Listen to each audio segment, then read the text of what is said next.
Pernahkah kita membayangkan bahwa sebuah negeri di ujung barat dunia Islam, jauh dari Mekkah, Madinah, bahkan Damaskus, akan menjadi mercusuar ilmu, cahaya peradaban, dan kejayaan Islam selama 8 abad? Assalamualaikum warahmatullahi wabarakatuh. Selamat datang kembali di Lentera Kisah. Semoga Allah memberimu kesehatan yang tak putus, rezeki yang melimpah dan berkah, serta mengabulkan setiap hajat dan doa-doa baikmu. Amin ya rabbal alamin. Di episode kali ini, kita akan menelusuri sebuah kisah yang syarat makna, menggugah jiwa, dan menguatkan iman. Inilah kisah tentang Andalusia, tentang seorang jenderal muda yang membakar kapalnya sendiri agar tak ada jalan pulang selain kemenangan, dan mengukir sejarah sebagai sang penakluk yang tak hanya membawa pedang, tapi juga membawa cahaya ilmu dan keadilan. Namanya Thariq bin Ziyad.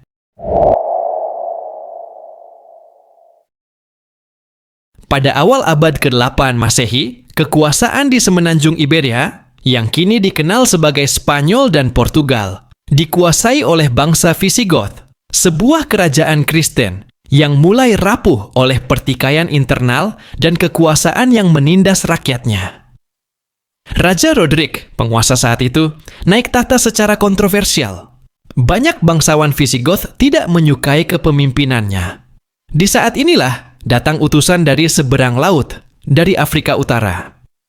Mereka adalah kaum muslimin di bawah kekuasaan Bani Umayyah yang tengah menancapkan pengaruhnya di wilayah Maghrib. Gubernur Afrika Utara saat itu adalah seorang pemimpin bijak dan visioner, Musa bin Nusyair. Ia melihat peluang besar, kerajaan Iberia yang rapuh, serta sejumlah bangsawan Visigoth yang meminta bantuan kaum muslimin untuk menggulingkan Roderick. Namun, Musa tak gegabah. Ia memutuskan untuk mengirim pasukan pengintai terlebih dahulu. Dipilihlah seorang jenderal muda, pemberani, dan sangat cerdas, Thariq bin Ziyad. Tahun 711 Masehi, Thariq memimpin sekitar 7.000 pasukan muslim. Mayoritas adalah orang Berber, penduduk asli Afrika Utara yang baru saja memeluk Islam. Mereka menyeberangi lautan dari Maroko menuju pesisir Spanyol. Mereka mendarat di sebuah batu karang besar yang kini dikenal dengan nama Jabal Thariq atau Gibraltar, Jabal Thariq. Disinilah sebuah peristiwa luar biasa terjadi. Thariq memerintahkan untuk membakar semua kapal yang mereka gunakan menyeberang. Lalu ia berdiri di hadapan pasukannya dan berkata, "Wahai manusia, kemana kalian akan lari?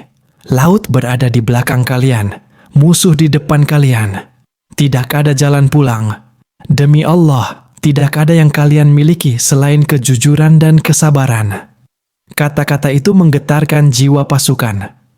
Mereka sadar, tidak ada pilihan kecuali maju atau mati syahid. Pasukan Thariq berhadapan langsung dengan pasukan Raja Roderick di medan yang dikenal dengan nama Guadalete. Meski jumlah pasukan muslim jauh lebih sedikit, sekitar 7.000 melawan lebih dari 40.000 pasukan Roderick. Semangat juang, strategi, dan keteguhan iman pasukan Islam membuat mereka unggul. Selama 8 hari pertempuran berlangsung sengit, hingga akhirnya pasukan Roderick kocar-kacir, dan sang raja sendiri dikabarkan tewas, jasadnya tak pernah ditemukan. Itulah awal dari kejatuhan kerajaan Visigoth dan pembukaan gerbang Andalusia. Yang luar biasa dari penaklukan ini adalah pendekatan damai yang dibawa Thariq dan pasukannya. Banyak kota-kota besar seperti Cordoba, Toledo, dan Granada tidak dihancurkan. Penduduk diberi perlindungan, gereja-gereja dibiarkan berdiri, dan kaum Yahudi yang selama ini ditindas oleh kerajaan Kristen justru disambut hangat oleh umat Islam.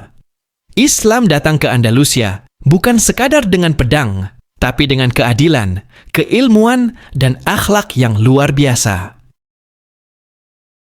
Dalam waktu singkat, Andalusia tumbuh menjadi salah satu pusat peradaban dunia. Kota Cordoba menjadi kota terbesar di Eropa, dengan lampu jalan, perpustakaan megah, dan rumah sakit. Perpustakaannya memiliki lebih dari 400.000 manuskrip. Sementara di Eropa saat itu, kota-kota masih diliputi kegelapan. Ilmuwan seperti Ibnu Rushd, Al-Zahrawi, Ibnu Hazm, dan Abbas bin Firnas lahir dari tanah Andalusia. Ilmu kedokteran, astronomi, filsafat, bahkan musik dan arsitektur berkembang pesat. Andalusia menjadi jembatan peradaban antara dunia Islam dan Barat. Dari sinilah Eropa kelak bangkit dari zaman kegelapan menuju Renaissance. Namun sejarah kadang tak adil kepada para pejuang sejati. Setelah kemenangan besar itu, Thariq bin Ziyad justru mengalami nasib yang tragis. Ia dipanggil kembali ke Damaskus, tidak mendapat penghargaan setimpal, dan mengakhiri hidupnya dalam kesederhanaan, bahkan kemiskinan. Namanya sempat dilupakan, bahkan oleh sejarah Islam sendiri. Namun jasanya tak akan pernah padam. Ia bukan hanya penakluk wilayah, tapi penakluk hati dan peradaban. Kini Andalusia memang telah tiada sebagai wilayah Islam, tetapi warisannya tetap hidup. Dalam ilmu yang diwariskan, dalam arsitektur masjid-masjid tua di Cordoba, dalam kata-kata Arab yang masih hidup dalam bahasa Spanyol hingga hari ini. Dan yang terpenting, dalam semangat Thariq bin Ziyad yang rela membakar kapal demi kemajuan umat. Karena perubahan besar selalu dimulai oleh orang-orang yang berani mengorbankan zona nyamannya demi masa depan yang lebih mulia. 8 abad berlalu sejak cahaya Islam menyinari Andalusia. Kini kota-kota itu hanya menjadi tempat wisata. Masjid Agung berubah menjadi katedral, dan nama-nama para penakluk nyaris tak terdengar lagi di antara riuh modernitas. Tapi sejarah tidak mati. Ia tetap hidup. Dalam pelajaran, dalam peringatan, dan dalam hati mereka yang mau merenung.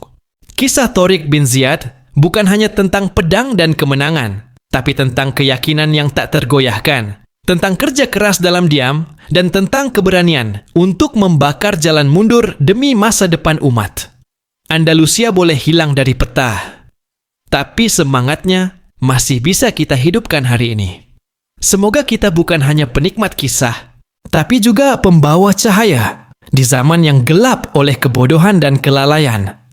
Karena sejatinya, Islam tidak akan berjaya kembali, kecuali jika kita memikul amanah seperti para pejuangnya dahulu.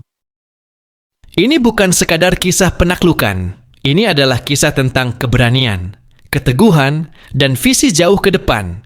Semoga kita bisa belajar dari Thariq bin Ziyad dalam semangat, dalam strategi, dan dalam keberanian membakar kapal-kapal, kemalasan, dan keraguan kita. Karena Islam tak akan berjaya kembali, kecuali jika kita meneladani orang-orang seperti dia. Terima kasih sudah menyimak kisah ini sampai akhir. Semoga Allah menjaga iman kita, melimpahkan kesehatan dan keberkahan, serta mempertemukan kita kembali di kisah-kisah penuh cahaya berikutnya. Barakallahu fiikum. Wassalamualaikum warahmatullahi wabarakatuh.